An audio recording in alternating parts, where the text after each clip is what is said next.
Meron tayong basic life support training for healthcare providers. Meron ding for lay rescuers. Ang a-attend ko ngayon yung for healthcare providers. Meron ding training for facilitators katulad nila. Ito yung mga nagle-lecture at saka refresher course. Sa totoo lang akin is for refresher course ako dahil ilang beses na ako nag-training ng basic life support. Ito yung cardiopulmonary resuscitation, kung paano mag-cardiac compression, mouth-to-mouth resuscitation. Tuturo ulit sa amin para hindi makalimutan. And healthcare provider for medical, allied medical professionals. Meron tayong for lay rescuer, yung mga hindi mga doktor, nurses, paramedical people, kasi iba yung lay rescuer. Yung non-medical personnel, siyempre kailangan kayo mag-perform the requirement. Then general objectives at the end of the training, the participant will be able to acquire competencies, knowledge, skills, and attitude. Then necessary emergency to help sustain time and minimize the consequence of respiratory and cardiac emergencies until the more advanced medical help arrives, while maintaining and observing patient control.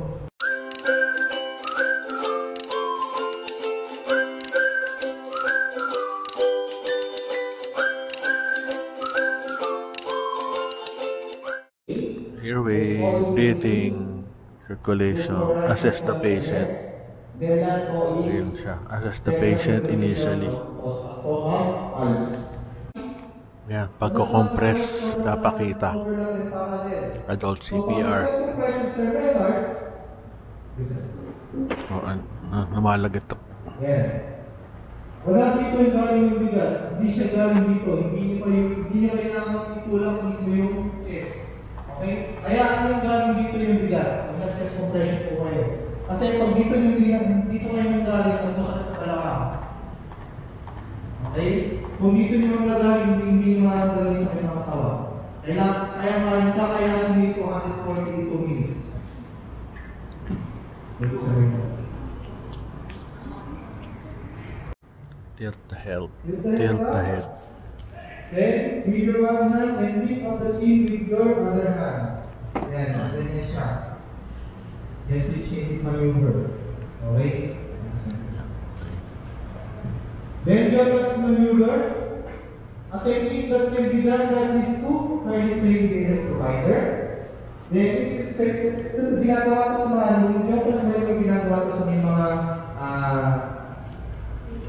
Circuit cervical trauma. Ito yung mga victim ng nasagasaan, nahulog sa mataas na na pag nawala ng malay at ikaw lang ang nasa area, call for help ang unang gagawin. Yan, tawag kayo ng 161. Sir na nakaway, tawag ko kayo ng 161. O pwede mo din sabihin na dala kayo ng ambubag and then bumalik kayo sa akin. Pero kasi echo management naman po ito. Ano yan, witness arrest. So hindi agad magsi-CPR, call for help muna, patulong kayo sa ano. So, ilang compression po ang gagawin natin? Pag single siya, 30. Pero hindi po tayo bibigay ng hangin. Kasi po, choking po, naka-ano po sa lalamunan na nakawala. So, ang gagawin na po natin, 30. kung ito ay nag-choke, so gagawin mo, solo ka lang. Oo, ito ay 30 compressions. Dahil COVID, dapat meron every 30, 2 breaths. Dahil COVID ngayon, pwedeng walang pulmonary resuscitation, walang hangin. Pero kung may gamit kayo, ayun. After 30, kung visible na ba yung object. So pag hindi pa visible, another compression ulit. Meron tinatawag na sweep pag meron tong pagkain sa bibig or whatever. Gumamit kayo ng 2 daliri, ilagay nyo sa loob ng bibig at isweep nyo yung bibig in loob. So ayun na. So yun, halimbawa na visible na. So ano gagawin natin kapag nakita na? Si sweep. Mga fingers yung ang gagawin napatado. 2 fingers. So, isisip natin. Then, huwag natin nakapon yung object, no? Keep natin, pwede natin siya ibalat sa gloves. Para pagka reverse natin siya sa dumating na responder, may papakita natin kung gaano malaki or anong klase ba yung naka-choke po sa victim.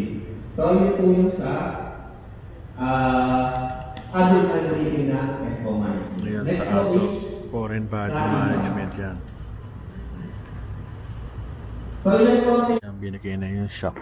as nabasin mo kanina nung nasabi yung EED na shock advice, charging, gaya na sinabi ko kanina doon sa EED, nag-charge pa po kasi yung EED.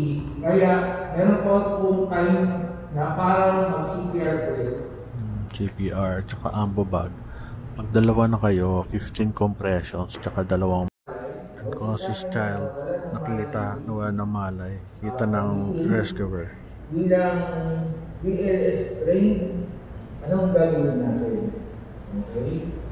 Ang first rescuer natin is si Sir Maynard, then ang second rescuer natin is si Sir Nico.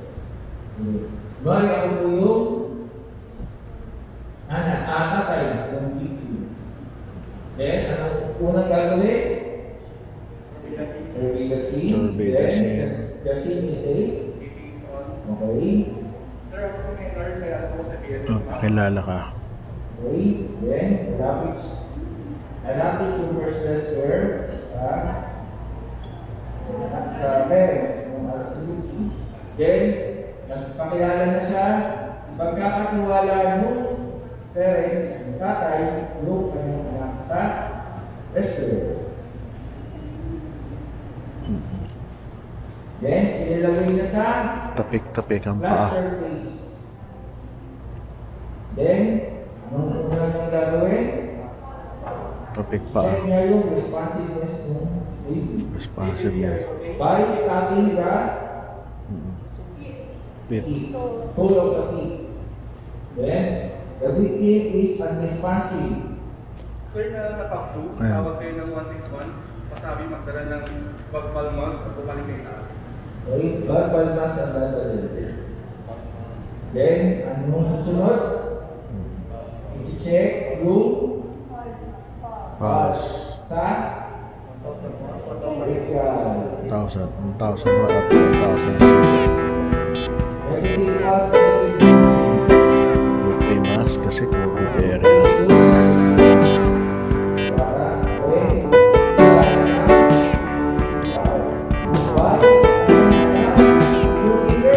Meters. 1/3.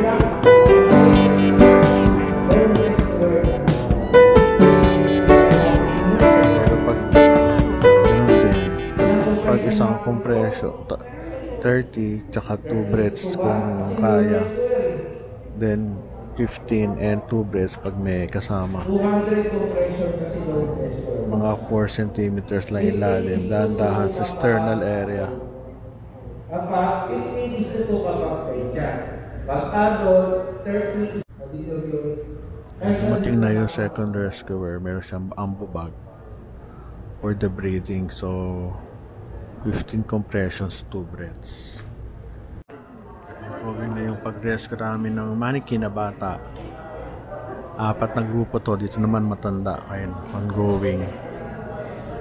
Tinuturuan naman kami. Marami kami mali pero ginaguide.